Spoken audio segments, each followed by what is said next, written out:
ചാമ്പലായി പോയി. പെങ്ങൾ ഒരുങ്ങിയിരിക്കുന്നു, ആങ്ങളെ ഇപ്പൊ ഫ്ലൈറ്റിൽ ഇറങ്ങിയിട്ട് എത്തും, എന്നിട്ട് എനിക്ക് എന്റെ മണവാളന്റെ കൂടെ പോകാനാണ്. പക്ഷേ ജനാസ പോലും എത്തിയില്ല. വായിച്ചില്ലേ നിങ്ങൾ? നമ്മളൊക്കെ വായിച്ചില്ലേ?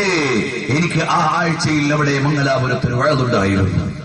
അപ്പൊ അതിന്റെ കുടുംബക്കാരായ ആളുകൾ സദസ്സിലുണ്ടായിരുന്നു. അവർ ദുആക്കാൻ വേണ്ടി എഴുതി തന്നിരുന്നു. അള്ളാഹു അതിൽ മരണപ്പെട്ട മുഴുവൻ മുഅ്മിനീങ്ങൾക്കും പുറത്തു കൊടുക്കട്ടെ. അപ്പോൾ അല്ലാഹു സുബ്ഹാനഹു വ തആല എപ്പോഴാണ് നമ്മുടെ അജൽ വെച്ചിരിക്കുന്നത്? ഇദാ ജാ അജലുഹാ ലാ യസ്തഗ്ഫിറൂന സഅതൻ വലാ യസ്തഖ്ദിമൂൻ. ഒരു സെക്കൻഡും അങ്ങോട്ടും ഇങ്ങോട്ടും നീക്കാൻ സാധ്യമല്ല. അതുകൊണ്ട് മോനെ, അല്ലാഹു കൽപ്പിച്ചതിൽ നിന്ന് ഒരു സ്റ്റെപ്പ് പോലും വിട്ടുകൂടാ.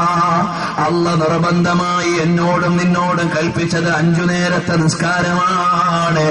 മൻ തറക്കഹാ ഫഖദ് കഫറ. ഒരാൾ നിസ്കാരം ഉപേക്ഷിച്ചു പോയാൽ അവൻ കാഫിരീങ്ങളുടെ ശൈലിയിലേക്ക്, സത്യനിഷേധികളുടെ രീതിയിലേക്ക്, അസത്യവാന്മാരുടെ ജീവിതഘടനയിലേക്ക് മാറിപ്പോയി. അവൻ ഇസ്ലാമിൽ നിന്ന് തന്നെ പുറത്തു പോകുമോ ഇല്ലേ എന്ന ചർച്ച വന്നുപോയി. പ്രിയപ്പെട്ട സഹോദരന്മാർ മനസ്സിലാക്കണം, ഒരാൾ നിസ്കാരം ഇല്ല എന്ന് നിഷേധിച്ചുകൊണ്ടാണ് പോയതെങ്കിൽ അയാൾ ഇസ്ലാമിന്റെ ബൗണ്ടറിയിൽ നിന്ന് തന്നെ ടോട്ടലി പുറത്തുപോയി എന്നതിൽ മഹാന്മാർക്ക് തർക്കമില്ല. ഇമാമുകൾക്ക് സംഗതിവശാൽ നിസ്കാരം കർമ്മത്തിൽ കൊണ്ടുവരാതെ ഇരുന്ന ആളാണെങ്കിൽ അയാളെ കുറിച്ച് മാത്രമേ ചർച്ചയുള്ളൂ. ഏതായാലും ശരി, അല്ലാഹു സുബ്ഹാനഹു വ തആലയെ മറക്കാൻ പാടില്ല. അല്ലാഹു വിലക്കിയ കാര്യങ്ങൾ ചെയ്തുകൂടാ. മോനെ, ഒരു ഉദാഹരണം പറയാം. അല്ലാഹു സുബ്ഹാനഹു വ തആല ഹലാലാക്കിയ വെള്ളം എത്രയാണ്? അല്ലാഹു ഹലാലാക്കിയ വെള്ളത്തിന് യാതൊരു കണക്കുമില്ല. ഇൻ തഅദ്ദു നിഅമത്തല്ലാഹ്. അല്ലാഹു സുബ്ഹാനഹു വ തആല അനുവദിച്ചു തന്ന വെള്ളത്തിന്റെ കയ്യും കണക്കുമില്ല. ഒരുപാട് വെള്ളം. അല്ലാഹു വിലക്കിയ ഒരൊറ്റ വെള്ളമേ ഉള്ളൂ. ഒറ്റ വെള്ളമേ അല്ലാഹു വിലക്കിയിട്ടുള്ളൂ. മുസ്കിറും മാഇ എന്ന അടിസ്ഥാന ഗുണമുള്ള ഒരൊറ്റ വെള്ളം അല്ലാഹു സുബ്ഹാനഹു വ തആല വിലക്കി. എന്നാൽ ഇന്ന് ചില ആളുകൾക്ക് അല്ലാഹു അനുവദിച്ചു തന്ന വെള്ളങ്ങളൊന്നും വേണ്ട, അല്ലാഹു വിലക്കിയ ഒരൊറ്റ വെള്ളം മാത്രം മതിയെന്ന് വിചാരിച്ചു പോയവരുണ്ട്. അവർ അല്ലാഹുവിനെ മറക്കുന്നവരാണ്. പരിശുദ്ധമായ ഖുർആൻ പറഞ്ഞില്ലേ, നബി സല്ലല്ലാഹു അലൈഹി വസല്ലം തങ്ങൾ പഠിപ്പിച്ചില്ലേ, ലഅനല്ലാഹുൽ ഖംറ വശാരിബഹാ. മദ്യത്തെയും മദ്യപാനിയും അല്ലാഹു തആല ശപിച്ചുപോയി. മദ്യത്തെയും മദ്യപാനിയെയും അല്ലാഹു സുബ്ഹാനഹു വ തആല ശപിച്ചുപോയി. കാരണം നബി സല്ലല്ലാഹു അലൈഹി വസല്ലം അതിന്റെ ഗൗരവം പഠിപ്പിച്ചു കൊടുത്തു സ്വഹാബത്തിന്. അല്ലാഹു ഹലാലാക്കിയതിന്റെ മൂല്യം അറിയാനാണ് അല്ലാഹു ഒന്നിനെ ഹറാമാക്കിയത്. അല്ലാഹു തആല ഇതുപോലെ എല്ലാം വിലക്കിയെങ്കിൽ നമ്മൾ എന്ത് ചെയ്യുമായിരുന്നു എന്ന് ചിന്തിക്കാനാണ് അൽ ഹലാൽ വൽ ഹറാം എന്ന ഗ്രന്ഥത്തിൽ മുതവല്ലി ശഅറാവി വിശദീകരിക്കുന്നുണ്ട്. ഒരു ആലോചകനായ ഒരു ആധുനിക പണ്ഡിതനാണ്. അപ്പൊ ഏതായാലും ശരി, അല്ലാഹു സുബ്ഹാനഹു വ തആല വിലക്കിപ്പോയി. ഉപേക്ഷിക്കുന്നവനെ ശപിച്ചുപോയി. എന്നിട്ട് മഹാന്മാര് നിവേദനം ചെയ്യുന്നു, നാളെ പരലോകത്ത് കള്ളുകുടിയനായ മദ്യപാനിയായ ഒരാള് വന്നാൽ നാളെ പരലോകത്ത് വരുന്ന രീതി എങ്ങനെയാണ്? അവന്റെ മുഖം കറുത്ത് കരിവാളിച്ച് നാവ് വലിച്ചടച്ച് താഴോട്ടിട്ട് വളരെ വികൃതമായ രൂപത്തിൽ നാളെ പടച്ചവന്റെ കോടതിയിൽ വരുമ്പോ യഅരിഫുൻ നാസു യൗമൽ ഖിയാമ. ജനങ്ങൾ മനസ്സിലാക്കും, അതാ ആ വരുന്നവൻ മദ്യപാനിയാണ്, കുടിയനാണ്, തമാടിയാണ് എന്ന് മനസ്സിലാക്കി പോകും. അല്ലാഹു സുബ്ഹാനഹു വ തആല വിലക്കിയ പാനീയം കുടിച്ചവൻ. എന്നാൽ ബഹുമാനപ്പെട്ട ഇമാം ശാഫിഈ, ബഹുമാനപ്പെട്ട ആയിഷ റളിയല്ലാഹു അൻഹ പറയുകയാണ്, ഇമാമിങ്ങളെ പഠിപ്പിക്കുകയാണ്, ഫലാ തുസല്ലിമു അലൈഹി ഫലാ തഉദൂ ഇദാ മരിളാ. മദ്യപാനിയായ ഒരാളെ കണ്ടാൽ സലാം പറയേണ്ടതില്ല. കാരണം അള്ള വിലക്കിയ വെള്ളം കുടിക്കുന്നവനോട് നമ്മൾ എന്തിനാണ് മുസ്ലിമീങ്ങളുടെ ഇടയിലുള്ള അഭിവാദ്യം കൈമാറുന്നത്? ആവശ്യമില്ല. കള്ളുകുടിയന് സലാം പറയാൻ പാടില്ല. അവൻ രോഗിയായ ആൾ സന്ദർശിക്കാൻ പാടില്ല. ഫലാ തുസല്ലു അലൈഹി ഇദാ മാതാ. അവനോ മരിച്ചുപോയാൽ അവന്റെ മേൽ നിസ്കരിക്കേണ്ടതില്ല. فإنه عند الله سبحانه وتعالى كعابد وثن. അതാ കള്ളുടിയനായ മനുഷ്യൻ അല്ലാഹുവിന്റെ അടുക്കൽ ബിംബാരാധകനെ പോലെയാണ്, പ്രതിഷ്ഠ വെച്ച് ആരാധിച്ചവനെ പോലെയാണ്. അവന് മൂല്യമില്ല. മാത്രമല്ല, ആരെങ്കിലും ദുനിയാവിൽ വെച്ച് കള്ളുകുടിച്ചു പോയാൽ അവന് നാളെ ആഖിറത്തിൽ സ്വർഗീയ പാനീയമാകുന്ന മഹത്വമുള്ള കള്ള് അവന് ലഭിക്കാനില്ല. എത്രയോ വലിയ ഗൗരവമുള്ള കുറ്റമാണ്. ആയിഷ റളിയല്ലാഹു അൻഹ നിവേദനം ചെയ്യുന്നു, പഠിപ്പിക്കുന്നു, ആരെങ്കിലും മദ്യപാനിയായ ഒരുത്തന് ഭക്ഷണം നൽകിയാൽ ആ അല്ലാഹു സുബ്ഹാനഹു വ തആല അവന് ശിക്ഷ നൽകുന്നതാണ്. വമൻ ഖളാ ഹാജതഹു അനഹു അലാ ഹദ്മിൽ ഇസ്ലാം. ആരെങ്കിലും ഒരു കുടിയൻ വന്നിട്ട് 10 രൂപ സഹായം ചോദിച്ചു, ഒരു ഹെൽപ്പ് ചോദിച്ചു, അപ്പോൾ അവന് നൽകിയാൽ അവൻ ഇസ്ലാമിനെ പൊളിക്കാൻ സഹായിച്ചവനാണ്. ومن أقرضه قد أعانه على قتل مسلم. ആരെങ്കിലും ഒരാൾ വന്നിട്ട് കടം ചോദിച്ചാൽ, കുടിയനായ ഒരുത്തൻ കടം ചോദിച്ചാൽ അവന് കടം നൽകിയാൽ ഒരു മുസ്ലിമിനെ കൊന്നതിന് സഹായിച്ചവനെ പോലെയാണ്. ومن جالسه حشره الله أعمى لا حجة له. ആരെങ്കിലും ഒരാൾ കുടിയന്മാരുടെ കൂടെ ഇരുന്നാൽ അവൻ നാളെ പരലോകത്ത് അന്ധനായി, കാഴ്ചയില്ലാത്തവനായി പരലോകത്തവനെ വിളിച്ചുകൊണ്ടുവരുന്നതാണ്. അവന് പ്രമാണമില്ല. എന്നിട്ട് ആയിഷ റളിയല്ലാഹു അൻഹ പറയാണ്, അവൻ രോഗിയായാൽ നിങ്ങളെ സന്ദർശിക്കേണ്ടതില്ല. കാരണം അല്ലാഹുവിനെ മറന്ന കാഫിറിനല്ലാതെ കള്ളു കുടിക്കാൻ പറ്റുമോ? പ്രിയപ്പെട്ട സഹോദരങ്ങളെ, മദ്യപാനത്തിന്റെ ആപത്ത് വിശദീകരിച്ചുകൊണ്ട് ഇമാമികൾ ഗ്രന്ഥങ്ങൾ തന്നെ എഴുതിയിട്ടുണ്ട്. ഇന്ന് മുസ്ലിം ചെറുപ്പക്കാര് പരിഷ്കാരത്തിന്റെ ഭാഗമായി കള്ളുകുടിക്കുന്നുണ്ട്. ഇന്ന് ഫ്ലൈറ്റിൽ കയറിയാലോ അതാ ആവശ്യം പോലെ കിട്ടുന്ന ഫ്ലൈറ്റുകളുണ്ട്. നമ്മുടെ മുസ്ലിം കാക്കാമാര് വാങ്ങി കുടിക്കുന്നില്ലേ? മോനെ, മുഴുവൻ അനുഗ്രഹവും നൽകിയ അല്ലാഹുവിനെ മറന്നുപോയോ? അപ്പോൾ പറയും, മുസ്ലിയാരെ, ഞങ്ങൾ കള്ളൊന്നും കുടിക്കുന്നില്ല, വിസ്കി, ബ്രാൻഡി, 3X, റമ്മ്, അങ്ങനെ തുടങ്ങിയിട്ട് ഒരേ സാധനങ്ങൾ പറയും. മോനെ, എല്ലാം ഹറാമ് തന്നെ, എല്ലാം നിഷിദ്ധം തന്നെ. നബി സല്ലല്ലാഹു അലൈഹി വസല്ലം തങ്ങൾ മുന്നറിയിപ്പ് നൽകിയിട്ടുണ്ട്. അതാ ഖിയാമത്ത് നാൾ അടുക്കുമ്പോൾ ചില ആളുകൾ, ചില കുടിയന്മാര് വരും. യുസമ്മൂനഹാ ബിഗൈരി ഇസ്മിഹാ. അതിന്റെ പേര് മാറ്റി പറഞ്ഞിട്ട് അവർ ഉപയോഗിക്കും. ഇന്ന് എത്രയോ ഉൽപ്പന്നങ്ങൾ അതാ തെറ്റായി ഉപയോഗിക്കുന്നുണ്ട്. പണ്ട് ശിപായി ലഹള നടക്കാനുള്ള കാരണം എന്താ? പന്നിക്കൊഴുപ്പ് കൊണ്ടുണ്ടാക്കിയ തോട്ട പൊട്ടിച്ചിട്ട് പട്ടാളക്കാർ വെടിയുണ്ട എടുക്കേണ്ടിയിരുന്നു. അതിന്റെ പേരിലാണ് മുസ്ലിങ്ങൾ ശിപായി ലഹളൊക്കെ തുടങ്ങിയത്. ഹിന്ദുക്കൾ പശുവിന്റെ കൊഴുപ്പ് കൊണ്ടുണ്ടാക്കിയ തോട്ട അത് പൊട്ടിച്ചെടുത്തിട്ട് വേണം ഉപയോഗിക്കാൻ. അങ്ങനെ അതിനെതിരിൽ ശിപായി ലഹളയുണ്ടായി. ഇന്ന് നമ്മുടെയൊക്കെ അവസ്ഥ എന്താ? ട്യൂബ് ഗുളികകളുടെ മുഴുവനും കവറിങ് അതേ സാധനമാണ്, അതേ കൊഴുപ്പ് തന്നെയാണ്. നമ്മളിന്ന് വിഴുങ്ങിക്കൊണ്ടിരിക്കുക. പണ്ട് ശിപായി ലഹള നടത്തിയത് എന്തിനു വേണ്ടിയാണ്? ആ തോട്ട പൊട്ടിക്കാൻ ഞങ്ങൾക്ക് പറ്റില്ല, മതപരമായി വിലക്കപ്പെട്ട കാര്യമാണ് എന്ന് പറഞ്ഞുകൊണ്ടാണ്. ഇന്ന് അതേ സാധനം കണ്ടില്ലേ? എനിക്ക് മെനയാന്ന് തിരുവനന്തപുരം മെഡിക്കൽ കോളേജിലെ കുട്ടികൾക്ക് ഒരു ക്ലാസ് ഉണ്ടായിരുന്നു.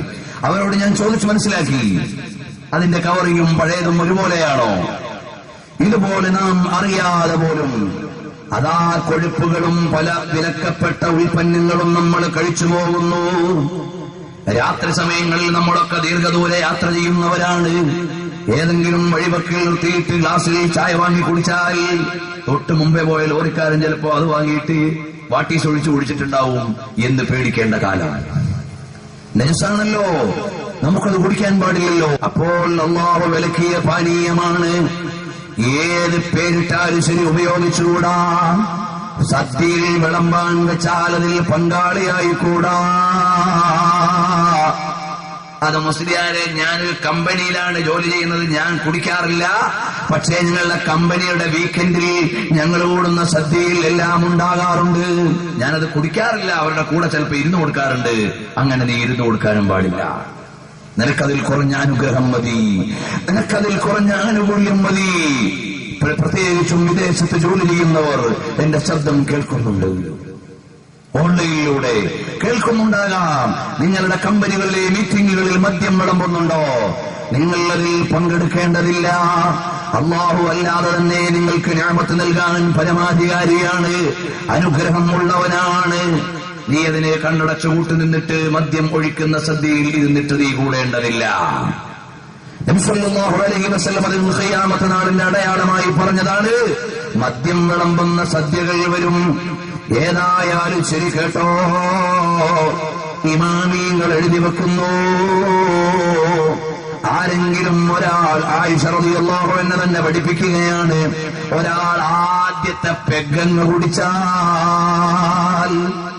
കുട്ടികളിന്ന് പല സംസ്കാരങ്ങളും കുടിച്ചുകൂടി കണ്ട് നമ്മുടെ മക്കൾ ഇന്ന് കള്ളു കുടിക്കാൻ പോകുന്നു. എന്താ കാരണം? ഉമ്മ മടിയിൽ വെച്ചിട്ട് ആദ്യം ഈ കുട്ടി ജനിച്ചിട്ട് ഫസ്റ്റ് കണ്ട സിനിമയിൽ മദ്യപാനം ഉണ്ടാകാം. ആ കുട്ടിയെ സംസം വെള്ളം കുടിക്കുന്നത് കാണിച്ചു കൊടുത്തിട്ടെല്ലാം ഉമ്മയും വാപ്പയും വളർത്തുന്നത്. ഹൗദുൽ കൗസർ വിട്ടണം എന്ന ചിന്തയിലല്ല വളർത്തുന്നത്. ഉമ്മ ചെറിയ കുട്ടിയും മടിയിൽ വെച്ചിട്ട് സീരിയൽ കാണുന്നു, അതിലുണ്ടാകും മദ്യപാനിയുടെ ചിത്രം. ഈ കുട്ടി പിന്നെ അത് കണ്ടിട്ടല്ലേ വളരുക?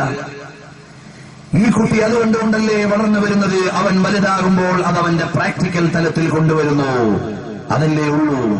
അപ്പോൾ നമ്മുടെ വീട്ടിൽ സിനിമകളും സീരിയലുകളും മിന്നിമറയാനുള്ള തിയേറ്ററുകളായിക്കൂടാ. അള്ളാഹുവിനെ കുറിച്ച് പറഞ്ഞു കൊടുക്കുന്ന വീടുകളാകണം. ബഹുമാനപ്പെട്ട ആയിഷ റളിയല്ലാഹു അൻഹ പറയാണ്, ഒരാൾ ആദ്യമായി ഒരു കോപ്പ മദ്യം കുടിച്ചാൽ, ആദ്യത്തെ തവണ മദ്യം കുടിച്ചാൽ അവന്റെ ഹൃദയം കറുത്തുപോയി. വീണ്ടും അവൻ അതിലേക്ക് രണ്ടാമതും മടങ്ങിയാൽ അവന് റഹ്മത്ത് ചൊരിഞ്ഞു കൊടുക്കുന്ന ഹഫളത്താകുന്ന മലക്കുകൾ, അവന് സംരക്ഷണം നൽകുന്ന മലക്കുകൾ അവന് കൈയൊഴിഞ്ഞുപോയി. മൂന്നാമതും അവൻ മദ്യപാനത്തിലേക്ക് മടങ്ങിയാൽ തബറഅ മിൻഹു റസൂലുള്ളാഹി, അതിൽ നിന്ന് അവനിൽ നിന്ന് നബി സല്ലല്ലാഹു അലൈഹി വസല്ലം തങ്ങൾ ഒഴിവായി പോയി. എന്റെ മുസ്ലിം ചെറുപ്പക്കാരാ, ഇത് വലിയ ഗൗരവമല്ലേ?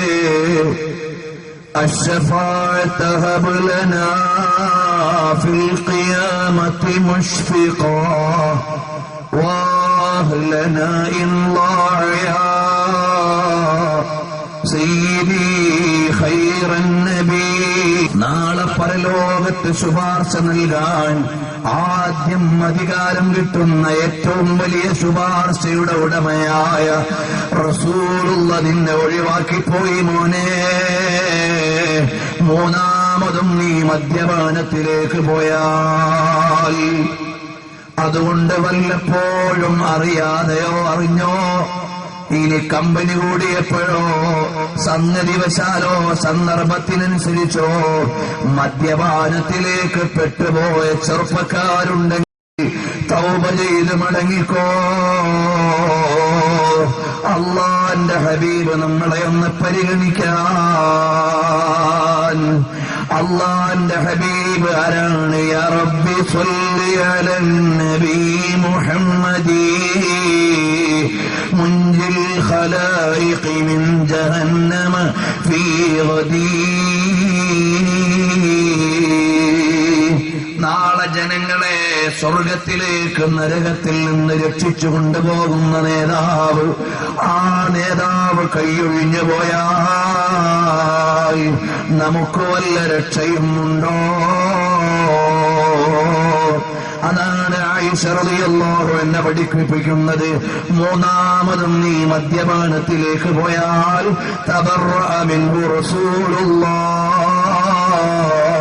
റസൂലുള്ളാഹി തങ്ങൾ നിന്നെ വിട്ടൊഴിഞ്ഞു പോയി. നാലാമതും നീ പോയാലോ തബറഅ മിൻഹു മലക്കുൽ മൗത്ത്. മലക്കുൽ മൗത്ത് നിന്നെ കൈയൊഴിഞ്ഞു. നിന്നെ പരിഗണിച്ചുകൊണ്ട് ആത്മാവ് പിടിക്കില്ല. നിന്നെ അവിടുന്ന് റഅഫത്തോടെ സമീപിക്കുകയില്ല. നിന്നെ ആനുകൂല്യത്തോടെ സമീപിക്കില്ല. അഞ്ചാമതും നീ പോയാൽ തബറഅ മിൻഹു ജിബ്രീൽ.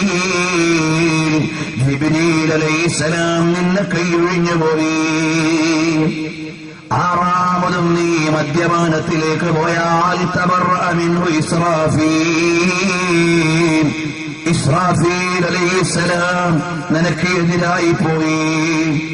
ഏഴാമത്തെ കോപ്പ കുടിക്കാനും നീ പോയാൽ മീകാഈൽ അലൈഹിസ്സലാം കൈയൊഴിഞ്ഞു പോയി. എട്ടാമതും നീ പോയാൽ ആകാശലോകം നിനക്ക് എതിരായി പോയി. എന്തേ? അതിനൊക്കെ ഒരുപാട് സാരമുണ്ട്. ഇമാമിയങ്ങളിൽ ചില മഹാന്മാർ വഫാത്തായ ദിവസം, അതാ വേനൽക്കാലമാണ്, മഴ പെയ്തു. ഇമാമിയങ്ങൾ അതിനെക്കുറിച്ച് പറഞ്ഞത് ബക്കത്തിസ്സമാഉ ബിഫിറാഖിഹി വവഫാതിഹി എന്ന് താരീഖിൽ എഴുതിയ 10-ലേറെ രംഗങ്ങൾ കാണാം. അതാ ഇമാമിയങ്ങൾ മരണപ്പെടുന്ന വേനൽക്കാലത്ത് വഫാത്തായപ്പോൾ മഴ പെയ്താൽ ആകാശം അവർക്ക് വേണ്ടി കരഞ്ഞു എന്നാണ് ചരിത്രം എഴുതുന്നത്. അപ്പോൾ ആകാശം അറിയുന്നുണ്ട്, അത്തഹമുൽ വജ്ജത്തുവിൽ ആകാശത്തെ പിടിക്കുന്നുണ്ട്, ഭൂമിയെ അറിയുന്നുണ്ട്. ഇതിനൊക്കെ ഒരുപാട് സാരങ്ങളുണ്ട്. സമയം കുറവായതുകൊണ്ട് കടക്കുന്നില്ല. നീ വീണ്ടും മദ്യപാനത്തിലേക്ക് പോയാൽ ആകാശം നിന്നെ കൈയൊഴിഞ്ഞു പോയി. ഒൻപതാമത് നീ വീണ്ടും കുടിക്കാൻ പോയാൽ ആകാശവാസികൾ മുഴുവനും നിനക്ക് എതിരായി.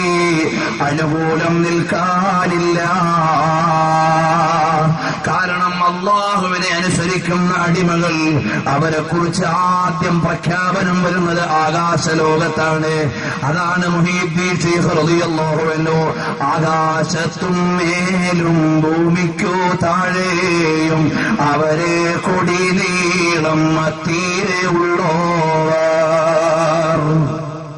അല്ലാഹു ഒരാളെ ഇഷ്ടപ്പെട്ടാൽ ആകാശലോകത്ത് അറിയിക്കപ്പെടും, ഞാൻ ഇന്നയാളെ ഇഷ്ടപ്പെട്ടു പോയി, നിങ്ങളും ഇഷ്ടപ്പെട്ടോളൂ എന്ന് പറയും.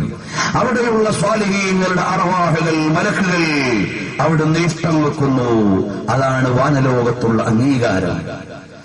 ഭൂമിയിലുള്ളവരോട് അല്ലാഹു തആല അറിയിപ്പ് നൽകും, അവർ ഇഷ്ടം വെക്കുന്നു. അതാണ് ഭൂമി ലോകത്തുള്ള അംഗീകാരം, സ്വാലിഹീങ്ങളുടെ ഇടയിലുള്ള അംഗീകാരം. അല്ലാഹു നമ്മയൊക്കെ സ്വാലിഹീങ്ങളിൽ പെടുത്തി തരട്ടെ. അപ്പോൾ ആകാശലോകത്ത് നിനക്കെതിരെ സാക്ഷി വന്നുപോയി. പത്താമതും നീ കുടിക്കാൻ പോയാൽ ഉല്ലിഖത് മിൻഹു അബ്വാബുൽ ജിനാൻ. സ്വർഗീയ കവാടങ്ങൾ നിന്നെ തൊട്ട് അടച്ചുപോയി. വീണ്ടും നീ മദ്യപാനത്തിലേക്ക് പോയാൽ ഫുത്തിഹത് ലഹുൻ നീറാൻ. നരകം അവന് വേണ്ടി തുറന്നുപോയി. വീണ്ടും നീ മദ്യപാനത്തിലേക്ക് പോയാൽ അതാ കുർസി എന്ന് പറയുന്ന അല്ലാഹുവിന്റെ വളരെ മഹത്വമുള്ള സൃഷ്ടിയാണ്. അല്ലാഹു ഖുർആനിൽ മഹത്വം പറഞ്ഞതാണ്. ആ കുർസി നിനക്കെതിരെ സാക്ഷിയായി പോയി. വീണ്ടും നീ മദ്യപാനത്തിലേക്ക് പോയാൽ അർശ് നിനക്ക് എതിരായി പോയി. കാരണം അർശ് അല്ലാഹുവിന്റെ മഹത്വമുള്ള സൃഷ്ടിയാണ്. മഹാന്മാരുടെ പേര് അടയാളപ്പെടുത്തുന്ന സ്ഥലമാണ്. അതുപോലെ അല്ലാഹുവിന്റെ അധികാര നിയന്ത്രണത്തിന് നിരവധി വ്യവസ്ഥിതികളെ അല്ലാഹു അർശിലും കുർസിയിലും വെച്ചിട്ടുണ്ട്. വിശദീകരിക്കാനുള്ള സമയമില്ലാത്തത് കൊണ്ട് കിടക്കുന്നില്ല. അപ്പോൾ അല്ലാഹു സുബ്ഹാനഹു വ തആലയുടെ ഉന്നതമായ സൃഷ്ടികൾ അവിടെ മുഴുവനും നിനക്ക് എതിരായി പോയി. എന്നിട്ടോ വീണ്ടും നീ എതിരായാൽ, വീണ്ടും നീ അള്ളാനെ മറന്നിട്ട് കുപ്പി പൊട്ടിക്കാൻ പോയാൽ, എന്റെ മുസ്ലിം ചെറുപ്പക്കാരാ, കമ്പനിക്ക് വേണ്ടിയായിരുന്നു, കോളേജിൽ പാർട്ടി ഉണ്ടാക്കിയപ്പോഴായിരുന്നു, കല്യാണത്തിന്റെ തലേന്നായിരുന്നു, അതാ ഞങ്ങൾ പുതുവർഷ പുലരിയിലായിരുന്നു, അല്ല ഞങ്ങളുടെ ടീം ജയിച്ചപ്പോഴായിരുന്നു, അല്ല ഞങ്ങൾ ഇഷ്ടം വെക്കുന്ന രാജ്യക്കാരൻ എവിടെയോ പന്തടിച്ച് ജയിച്ചതിനായിരുന്നു, അങ്ങനെയൊക്കെ നീ കുപ്പി പൊട്ടിക്കുന്നില്ലേ? അതാ കുറച്ചു കാലം മുമ്പ് ഒരു ഇലക്ഷൻ സീസണിൽ വയനാട് ജില്ലയിലേക്ക് ചില പ്രവർത്തകർ എന്നെ വാഴതിനു വേണ്ടി വിളിച്ചു. എന്താ കാരണം? അവിടെ മദ്യത്തിനെതിരെ വാഴു പറയണം. എന്തേ കാരണം? ഒരു മുസ്ലിം ഉൾക്കൊള്ളുന്ന സംഘം അവിടെ ഒരു ബിൽഡിങ്ങിന്റെ മേലെ മദ്യക്കുപ്പികൾ വാങ്ങിക്കൊണ്ടുവച്ചിട്ട് ആർക്കും ഇഷ്ടം പോലെ കുടിക്കാം എന്ന് പറഞ്ഞുകൊണ്ട് വിതരണം ചെയ്തതിൽ സങ്കടപ്പെട്ട ചില ആളുകൾ ഗ്രൂപ്പ് ഭേദമന്യേ, രാഷ്ട്രീയ ഭേദമന്യേ അവിടെ മദ്യത്തിനെതിരെ ഒരു പ്രസംഗം നടത്തണമെന്ന് പറഞ്ഞുകൊണ്ട് വിളിച്ചു. നിങ്ങൾ ആലോചിച്ചു നോക്കൂ, എത്ര വ്യാപകമായി പോയി ദുരന്തം, സമൂഹത്തിന്റെ ഇടയിൽ വ്യാപകമായി പോയി. ഫ്ലൈറ്റിൽ കയറിയാൽ നമ്മുടെ അടുക്കലിരിക്കുന്ന ഇസ്ലാമിന്റെ പേരുള്ള ചങ്ങാതിമാർ ചോദിച്ചു വാങ്ങുന്ന ഉൽപ്പന്നങ്ങൾ കാണുമ്പോ അത്ഭുതപ്പെട്ടു പോകുന്നു. ചില ആളുകൾക്ക് ചില സ്ഥലങ്ങളിൽ ചെന്നിട്ട് സന്ധ്യാസമയത്ത് അവരോട് സംസാരിക്കാൻ പറ്റുന്നില്ല. അവര് വായ തോർത്തും മുണ്ടുമൊക്കെ പൊത്തിപ്പിടിച്ചിട്ട് സംസാരിക്കുന്നു. കാരണം അത്രയും ദുരന്തജനകമായി മദ്യപാനം വ്യാപകമാകുന്നു. ചെറിയ കുട്ടികൾ മദ്യം നുണങ്ങുന്ന കാലമായി പോയി. ഇവിടെ അരമനയിൽ കൂടെ കിടക്കുന്ന ഭർത്താവിനെയും ഭാര്യയും പരസ്പരം വിശ്വസിക്കാൻ പറ്റാത്ത ലോകമാണ്. നീ പറയിൽ ലോകമൊക്കെ മാറിപ്പോയി, ലോകമൊക്കെ ഡെവലപ്ഡാണ്. എടാ, നാശമല്ലാതെ ഇവിടെ വളർന്നിട്ടില്ല. ഖൈറുൽ ഖുറൂനി ഖർനീ. അള്ളാന്റെ ഹബീബ് പറഞ്ഞു, എന്റെ നൂറ്റാണ്ടാണ് ഏറ്റവും ഉത്തമമായ നൂറ്റാണ്ട്. അത് കണ്ണ് കമത്തിക്കളഞ്ഞ നൂറ്റാണ്ടാണ്. അതൊരു വഹാബിയും ഇല്ലാത്ത നൂറ്റാണ്ടാണ്. ഇനി അങ്ങോട്ട് പോകുമ്പോ വിദേഹത്തിന്റെ കക്ഷികൾ കൂടും. അവര് പറയും, ഞങ്ങളുടെ സംഘടന വലുതായി, നിങ്ങൾക്ക് ഇങ്ങനെ കേമത്തരം പറയാനില്ല. ഖൈറുൽ ഖുറൂനിൽ നിന്ന് അകന്നുകൊണ്ടിരിക്കും തോറും ഇവിടെയുള്ള തെറ്റിന്റെ പ്രസ്ഥാനങ്ങൾ വളർന്നുകൊണ്ടിരിക്കും. ഞാനിപ്പോൾ അതിലേക്ക് പോവുകയല്ല. ഏതായാലും ലോകത്തിന്റെ നേതാവ് മുഹമ്മദുർ റസൂലുള്ളാഹി സ്വല്ലല്ലാഹു അലൈഹി വസല്ലം തങ്ങൾ പഠിപ്പിച്ചു, മദ്യപാനിയും മദ്യവുമായി ബന്ധപ്പെട്ട മുഴുവൻ ആളുകൾക്കും ശാപം വന്നുപോയി. ഇനിയും ഈ മദ്യപാനത്തിലേക്ക് പോയാൽ കാരുണ്യവാനായ റബ്ബ് നിന്നെ കൈയൊഴിഞ്ഞു പോയി. ഞാനും നിങ്ങളും മനസ്സിലാക്കണം, വല്ലാഹു അർഹമുർ റഹീമീൻ. കാരുണ്യത്തിന്റെ എല്ലാ അധികാരവുമുള്ള റബ്ബിനെ പോലെ കരുണ നൽകുന്നവൻ വേറെയില്ല. നീ അലമാലകൾ ഉയരുന്ന കടലിൽ പോയിട്ട് നിസ്കാരം കളാക്കി, നിന്നെ കടലിനെ കൊണ്ട് റബ്ബ് വിഴുങ്ങിയില്ലല്ലോ. ആ കടലിൽ വെച്ച് ചിലപ്പോ നീ മദ്യം ഉപയോഗിച്ചു പോയി, റബ്ബ് നിന്നെ മുക്കിക്കളഞ്ഞില്ലല്ലോ. സുബഹി നിസ്കരിക്കാതെ വീട്ടിൽ കിടന്നുറങ്ങി, വീട് തരിപ്പണമാക്കിയിട്ട് നിന്നെ നശിപ്പിച്ചില്ലല്ലോ. അള്ള വിലക്കിയ കാര്യങ്ങൾ ചെയ്തുകൊണ്ട് റബ്ബ് നൽകിയ ശ്വാസം അനുഭവിച്ച് ജീവിച്ചുപോയി. റബ്ബ് നമ്മുടെ ശ്വാസം ബ്ലോക്കാക്കിയില്ലല്ലോ. ശ്വാസം തടസ്സം വന്നു പോയാൽ നൽകാൻ കോടി കൊടുത്താലും ആർക്കും സാധ്യമല്ല. എന്നിട്ട് ഔദാര്യവാനായ റബ്ബല്ലേ നമുക്ക് നൽകിയത്. നാം റബ്ബിനെ അങ്ങ് മറന്നുപോയോ? കാരുണ്യവാനായ റബ്ബ് കൈയൊഴിഞ്ഞുപോയി.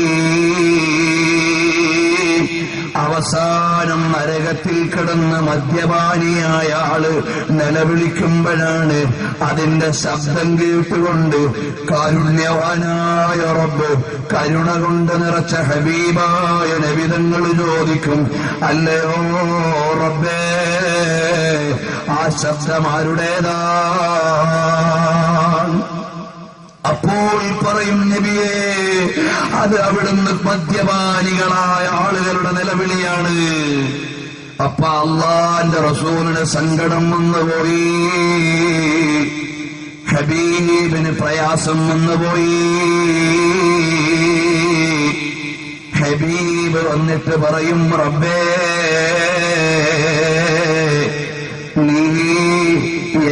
എനിക്ക് നൽകിയ ശഫാഅത്തിൽ നിന്ന് ഖദ് ഖറജ മിൻ ശഫാഅത്തി ഇല്ലാ അൻ തഅഫു അൻ. അല്ലാഹ്, എനിക്ക് നൽകിയ ശഫാഅത്തിന്റെ അധികാരപരിധിയിൽ അവർക്കുള്ള ആനുകൂല്യം പെട്ടിട്ടില്ല. ഇനി എന്തു ചെയ്യാനാണ് റബ്ബേ? നിന്റെ വിട്ടുവീഴ്ചയല്ലാതെയില്ല. وقد هلك الشارب في جهنم مع المنافقين. നരകത്തിന്റെ ജ്വാലയിലെ മദ്യപാനി അങ്ങ് വീണുപോയി, കൈപിടിക്കാനാളില്ല. അതുകൊണ്ട് എന്റെ മുസ്ലിം ചെറുപ്പക്കാരെ, എന്റെ ഈമാനുള്ള നാട്ടുകാരെ, കോളേജുകളിൽ പഠിക്കുന്ന സഹോദരങ്ങളുണ്ടോ? വിദേശത്തിരുന്ന് എന്റെ ശബ്ദം കേൾക്കുന്ന ഉദ്യോഗസ്ഥരുണ്ടോ? ഒരിക്കലും തമാശയ്ക്ക് പോലും ഒരു തുള്ളി കള്ളുപോലും നമ്മുടെ പള്ളിയിൽ കടന്നുകൂടാ. 40 ദിവസത്തേക്ക് പിന്നെ ഒരു നന്മയും റബ്ബ് സ്വീകരിക്കുന്നില്ല. അവന്റെ നന്മകൾ റബ്ബ് കേൾക്കുന്നില്ല. അവന്റെ പള്ളയിൽ മദ്യം കിടന്ന് അവന്റെ ശരീരത്തിന്റെ ഭാഗമായി പോകുന്നു. അവന്റെ ദുആക്ക് ഇജാബത്തില്ല. അതുകൊണ്ട് ഈ സദസ്സിൽ വെച്ച് എനിക്ക് ഓർമ്മപ്പെടുത്താനുള്ളത്, സംഗതി വശാൽ സന്ദർഭോചിതമായി ചിലപ്പോ അറിയാതെ ഒന്ന് തൊട്ടിട്ടുണ്ടാകാം. തൗബ ചെയ്യണേ കൂട്ടുകാരാ, അള്ളാഹുവിനോട് പൊറുക്കല്ല ചോദിച്ചോ. നാളെ പരലോകത്ത് ചെന്ന് കൈകടിക്കുന്നതിന് മുമ്പ് അള്ളാഹുവിനോട് മാപ്പിരുന്ന് ഇനിയുള്ള ജീവിതം അള്ളാന്റെ പൊരുത്തത്തിലായി എന്ന് കൊണ്ടുവന്നാൽ അല്ലാഹു നമ്മളെ കേൾക്കുന്നവനാണ്. ഇമാം അഹ്മദ് റളിയല്ലാഹു അൻഹു നിവേദനം ചെയ്യുന്ന ഹദീസിൽ കാണാം, ഉമർ റളിയല്ലാഹു അൻഹുവിൽ നിന്ന് ഉദ്ധരിക്കുന്നത് കാണാം, മൻ കാന യുമിനു ബില്ലാഹി വൽ യൗമിൽ ആഖിർ, ആർക്കെങ്കിലും അല്ലാഹുവിലും അന്ത്യനാളിലും വിശ്വാസമുണ്ടെങ്കിൽ കള്ള് വിളമ്പുന്ന സദ്യയിൽ അവന് പങ്കാളിയായിക്കൂടാ. അതിൽ കള്ള് കുടിച്ചു കൊള്ളണം എന്നില്ല. കള്ള് വിളമ്പുന്ന സദ്യയാണ് അത്. കോളേജിലെ സെന്റ് ഓഫ്, അല്ലെങ്കിൽ സ്കൂളിലെ യാത്രയയപ്പ്, അല്ലെങ്കിൽ ഓഫീസിലെ നിന്റെ യാത്രയയപ്പ്. ചില ആളുകൾ മുതലാളിമാരെ സുഖിപ്പിക്കാൻ കുടിച്ചില്ലെങ്കിലും കുപ്പിയും വാങ്ങിക്കൊണ്ടുപോകും. ഞാനിതാ ഈ കഴിഞ്ഞ പ്രാവശ്യം കുവൈത്തിലേക്ക് പോകുമ്പോൾ റബീഉൽ അവ്വലിൽ ഒരു മലയാളിയുടെ ലഗേജ് പൊളിച്ചു നോക്കുമ്പോ ഫുള്ള് ഇവിടുന്ന് കൊണ്ടുപോയ സാധനങ്ങൾ അവിടെ ഏതോ മുതലാളിക്ക് കൊടുക്കാനാണ്, അവൻ ആനുകൂല്യം കിട്ടാനാണ്. എന്തോ ഒരു ദുരന്തമാണ് സഹോദരന്മാരെ വന്നുകൊണ്ടിരിക്കുന്നത്. ഇവിടെയുള്ള മുഴുവൻ തോന്നിവാസങ്ങളുടെയും മാതാവ് ഉമ്മുൽ ഖബായിദ്. മക്കളെ കൊല്ലുന്ന വാപ്പമാരുണ്ട്.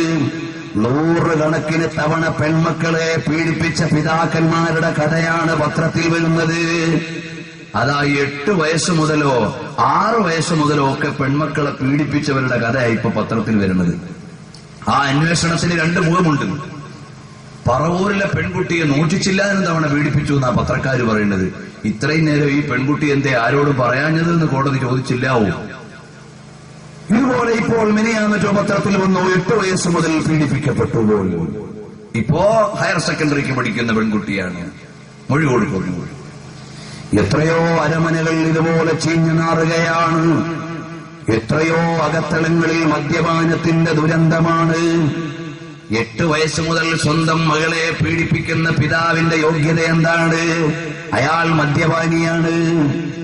സ്വന്തം മകളെ കച്ചവടം ചെയ്ത് പണം പിടുങ്ങുന്നവന്റെ യോഗ്യത എന്താണ്? അയാൾ മദ്യപാനിയാണ്. ഭാര്യയെ കൊന്നിട്ട് തുള്ളുന്നവന്റെ യോഗ്യത എന്താണ്? അവൻ മദ്യപാനിയാണ്. അതാ ഇരുചക്രവാഹനത്തിൽ വണ്ടി ഓടിച്ചുകൊണ്ട് മുമ്പിലിരിക്കുന്ന ഭാര്യയെ കുത്തി കൊലപ്പെടുത്തിയിട്ട് കൊച്ചി തെരുവിലേക്ക് വലിച്ചെറിഞ്ഞില്ലേ? ക്വാളിറ്റി എന്താണ്? മദ്യപാനമാണ്. ഇതുപോലെ കണ്ടില്ലേ ലോകത്തുള്ള മുഴുവൻ തോന്നിവാസങ്ങളും